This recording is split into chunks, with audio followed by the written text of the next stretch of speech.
Hi, in this short tutorial we're going to talk about how to navigate the FactFinder website. The FactFinder website contains all of the census information and all related data collection efforts.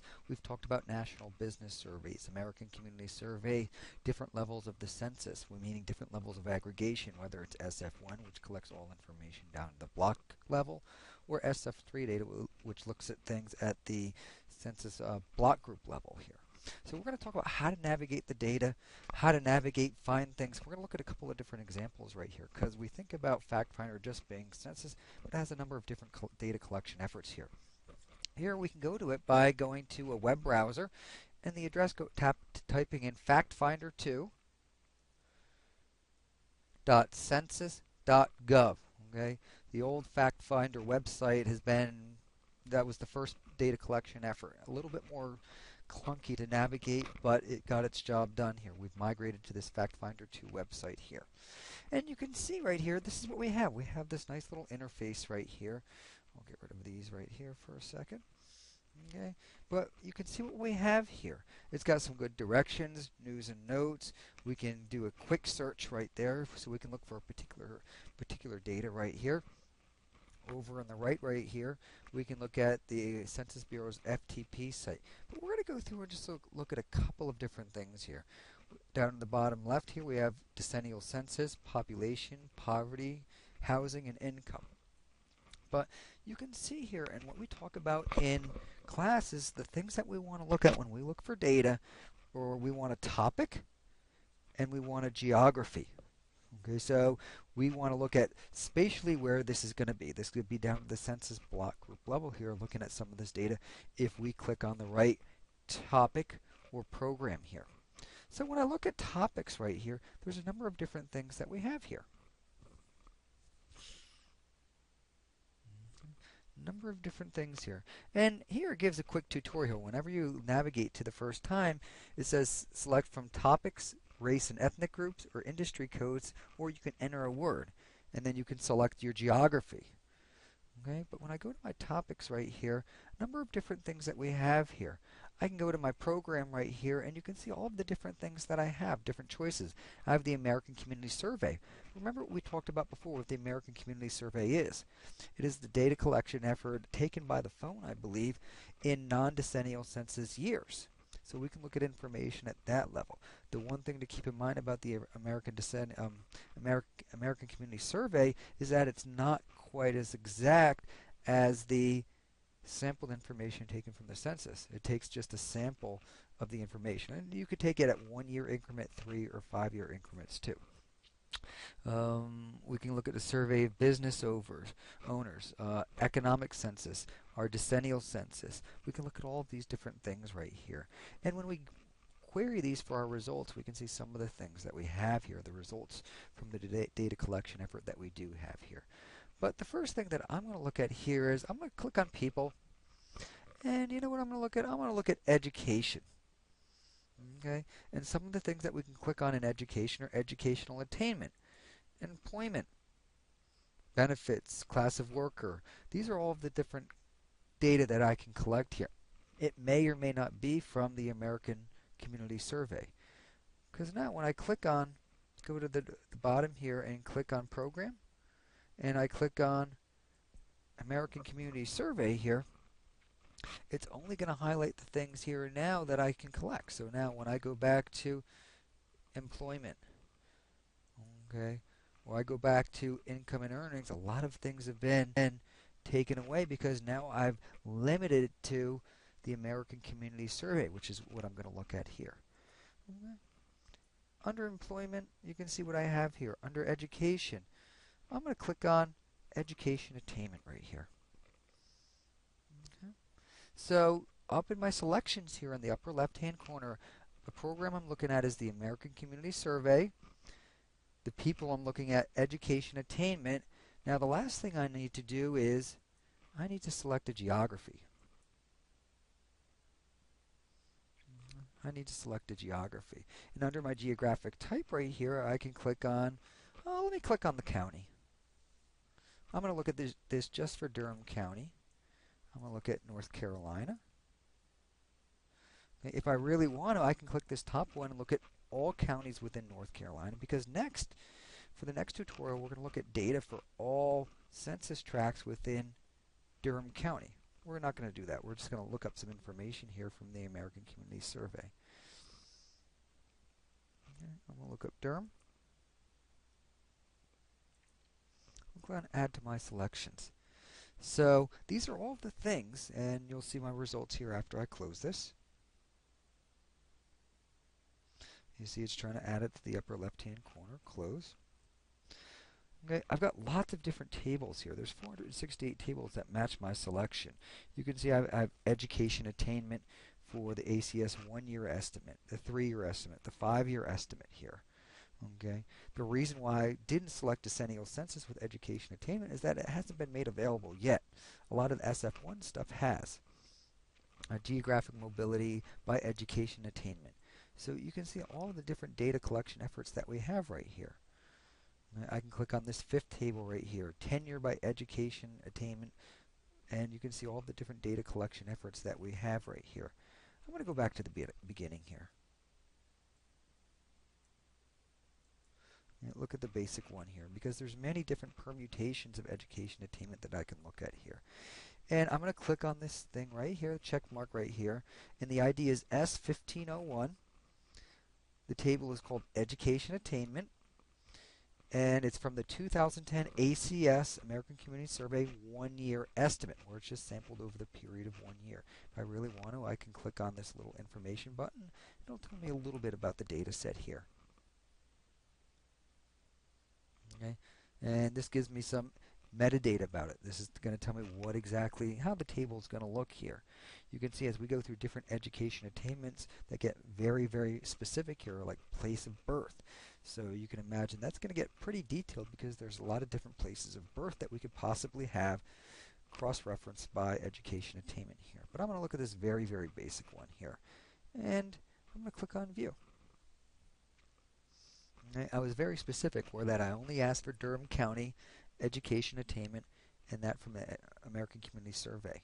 And you can see what I have here. And I can click on different years too. I can search for different years, 2000 or 1990, depending upon how far back the FactFinder 2 goes back. So it gives me population age 18 to 24, less than high school graduate 15.5%.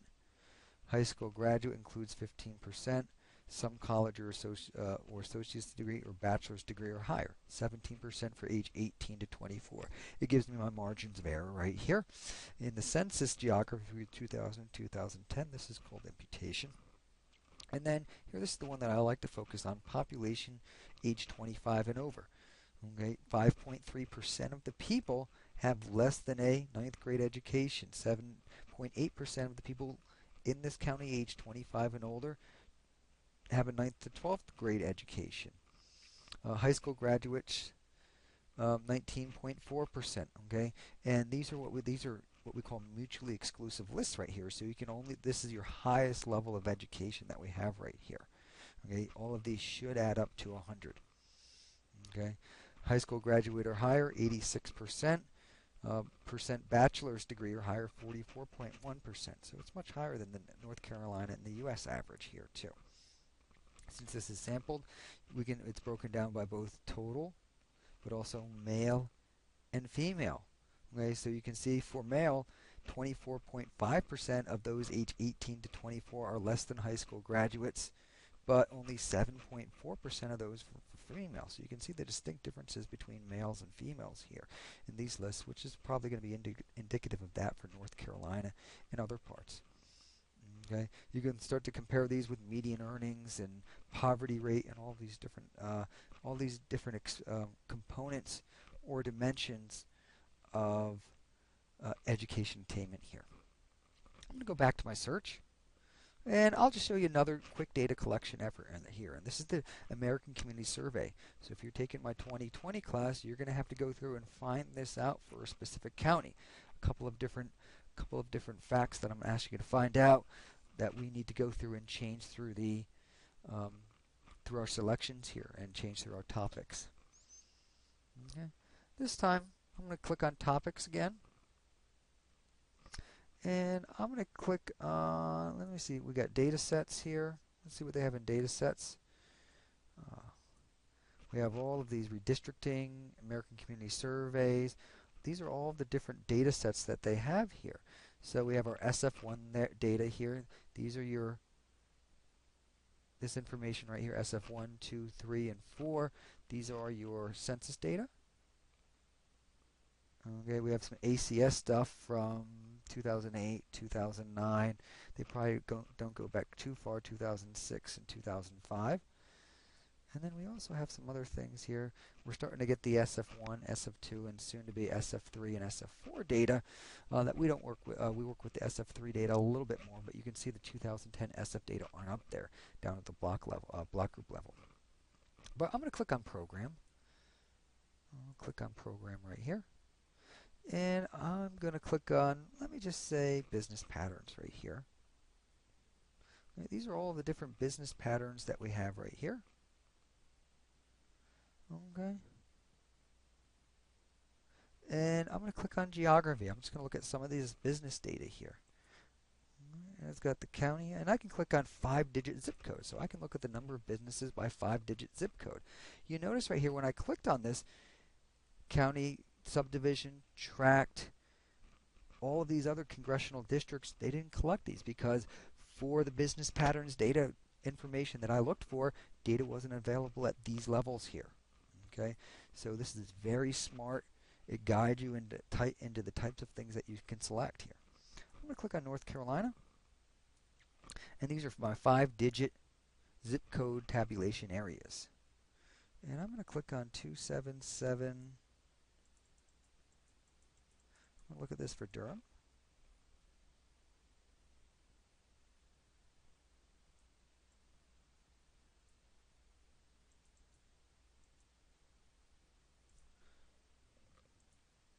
Okay, I held down the held down the control button so I can pick 2 of them here.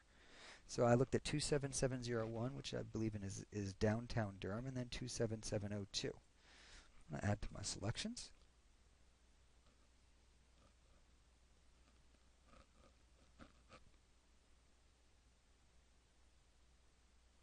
Okay, close.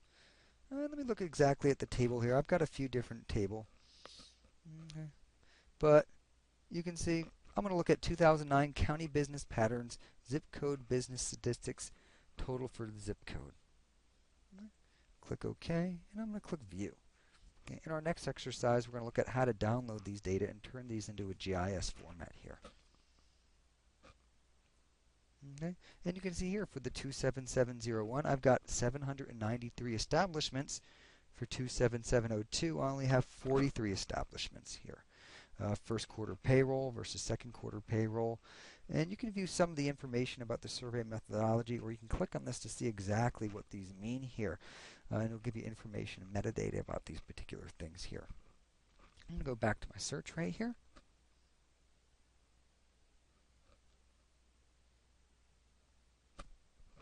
But in conclusion here, if we have a topic, there's a number of different topics that we can look at, because for the FactFinder website, not only does it collect census information, but a lot of different census data collection efforts that we've done throughout the last 10-15 years. So if we have an idea as to the type of information that we want to find, because we can narrow it through this search right here. If I want to look at education, employment, or any other component of data that's collected, and then I have a geography, so I can pick things down to the zip code level or the census block group level if I really wanted to, depending upon the level of aggregation that was collected at. If I know what I'm looking for, I can go through and find it. I can view it. And later in the next exercise, we're going to go through and download it and turn it into a GIS compatible format. There's a lot of data out there. I'd strongly suggest taking your time to go through and learn about this, learn about the different data that you're looking for. Social work majors, sociology majors have so much data here at the tips of at the end of their fingertips here that they can look at here. Okay? And this is all entirely free.